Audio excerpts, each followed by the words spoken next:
네, 하지정맥류를 진단하는 혈관 초음파는 일반 초음파하고는 조금 다릅니다.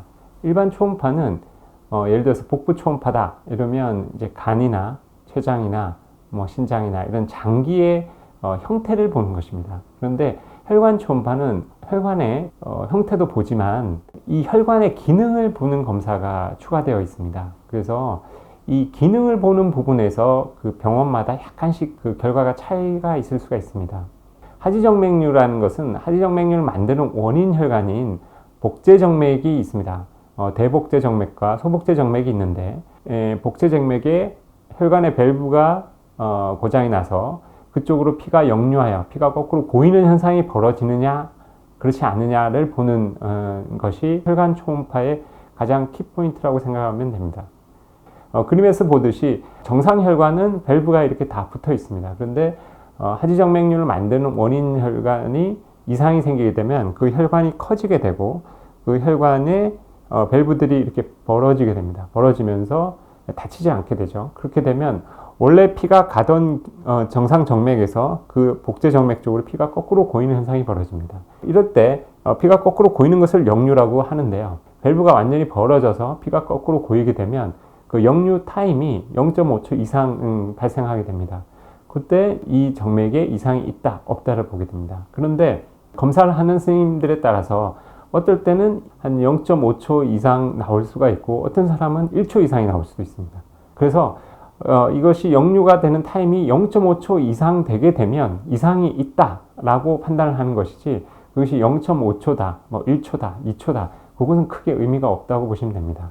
0.5초 이상이면 병적으로 변해 있다라고 판단하시면 되고요. 하지정맥류를 진단하게 됩니다. 그런데 이 복제정맥의 밸브가 처음부터 끝까지 문제가 다 있는 경우가 있고요. 일부만 문제가 있는 경우가 있습니다.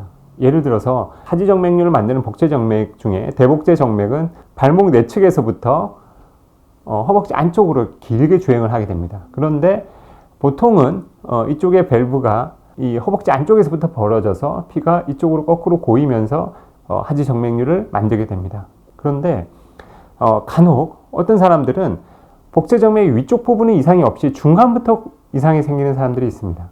대복제정맥은 이상이 없는데 신부정맥에서 관통정맥을 통해서 아래쪽 대복제정맥에만 역류가 되는 현상이 벌어질 수도 있습니다. 그럴 때 위쪽만 검사를 하게 되면 이것은 대복제정맥이 마치 정상인 것처럼 볼 수 있습니다.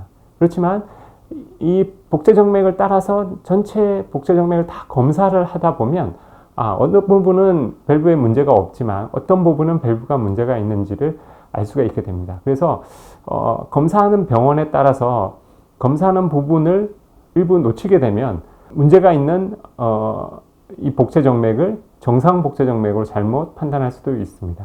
어쨌든 병원마다 검사 결과가 다르게 나오는 것 중에 이 역류 시간의 길이는 병적이다 아니다만 판단을 하면 되고요. 그것이 몇 초다, 0.5초다, 1초다 이렇게 그 타임이 그렇게 중요하지는 않습니다. 그런데 저쪽 병원에서 하지정맥류가 있다고 진단되면 이쪽 병원에서 왜 또 검사를 해야 되느냐라고 물어보시는 분들이 있습니다. 이 역류가 있다 없다, 하지정맥류가 있다 없다는 진단을 할 수가 있지만 이 부분이 정말로 수술적인 치료가 필요한가?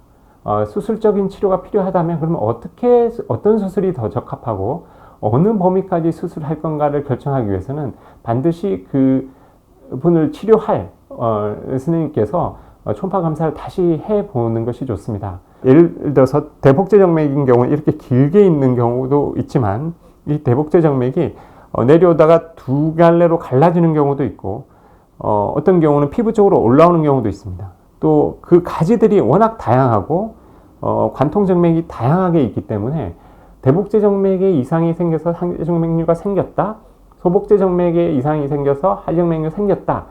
단순히 그것만을 보기 위해서 다시 검사를 하는 것이 아니고 그러면 이 사람을 어떻게 수술할 건가? 이 사람이 복제정맥이 어디서부터 어디까지 문제가 생겼고 어느 부분에서 관통정맥을 만나고 어떤 부분에서 하지정맥류를 바깥으로 튀어나오게 만들고 이런 부분들을 다 체크를 해야지 이 사람을 어떻게 치료하면 효과적으로 치료할 수 있겠다라고 판단을 할 수가 있게 됩니다. 케이스를 보시면 둘 다 종아리 내측으로 하지정맥류가 튀어나와 있는 케이스입니다. 그런데 위에 분은 하지정맥류를 만드는 원인 혈관이 대복제 정맥의 역류가 거의 발목까지 내려오시는 분입니다. 그래서 이런 분은 밖에 보이는 정맥류에 상관없이 그 대복제 정맥의 처리를 거의 발목 있는 데까지 처리를 해야 됩니다. 그런데 대복제 정맥에 의해 하지정맥류가 생기신 분은 역류된 그 대복제 정맥이 거의 무릎 약간 아래쪽에서 끝이 나게 됩니다. 그리고 하지정맥류를 만들고 그 이후에는 역류가 되지 않습니다. 이런 경우는 굳이 아래쪽에 있는 정상적인 대복제 정맥까지 수술을 할 필요가 없습니다. 그래서 하지정맥류 진단을 받았다 하더라도 수술을 하는 병원에서 다시 혈관 초음파 검사를 해봐야 되는 이유는 하지정맥류를 만드는 원인 혈관인 복제정맥의 주행 행태나 관통정맥과의 상관관계, 그리고 하지정맥류를 어떤 식으로 만들고 있는지 등 여러 가지 고려해야 될 사항들이 굉장히 많습니다. 그런 부분들을 수술하는 사람이 직접 확인해야지만이 좋은 결과가 나올 수 있기 때문에 수술을 결정한 병원에서도 반드시 혈관 초음파 검사를 다시 해보는 것이 좋습니다.